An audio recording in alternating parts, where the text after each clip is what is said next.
पुस्तक का नाम है मैं मृत्यु सिखाता हूँ। शब्द ओशो के हैं और इन लाइनों को थोड़ा सा ध्यान से सुनिएगा।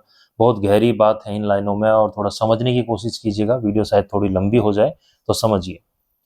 हिंदू बाप अपने बेटे को इसके पहले कि वह स्वतंत्र हो जाए हिंदू बना डालता है। मुसलमान बाप अपने बेटे को इसके पहले कि उसमें बुद्धि आ जाए मुसलमान बना देता है, क्योंकि बुद्धि आने पर न कोई हिंदू बनेगा न कोई मुसलमान बनेगा। इसलिए बुद्धि आने के पहले ही सब नासमझियां अंदर डाल देने की जरूरत है।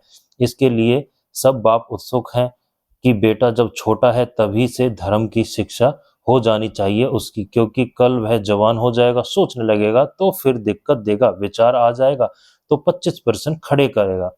25 प्रश्नों के उत्तर नहीं हो पाएंगे और फिर वह ऐसी बातें करेगा कि जिसका हल करना मुश्किल होगा। इसलिए सब बाप उत्सुक है कि उसके बेटे और उनकी बेटियों को जन्म लेते ही उनकी घुट्टी में धर्म पिला दिया जाए, उनके खून में धर्म डाल दिया जाए। तब होश नहीं रहता, समझ नहीं रहती, कुछ भी ना समझी सिखा दो वह सीख लेता है। एक आदमी मुसलमान हो जाता है, एक हिंदू, एक जैन, एक बुद्ध, जो भी सिखाओगे वह आदमी हो जाता है। बुद्धि होती नहीं है पास में।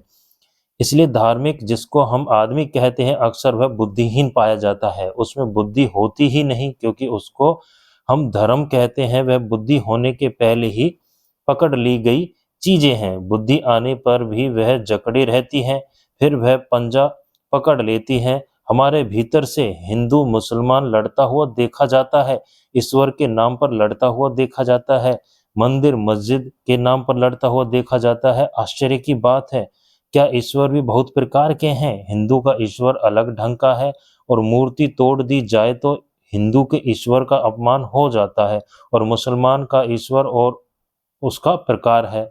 और अगर मस्जिद तोड़ दी जाए, आग लगा दी जाए तो उसके ईश्वर का अपमान हो जाता है।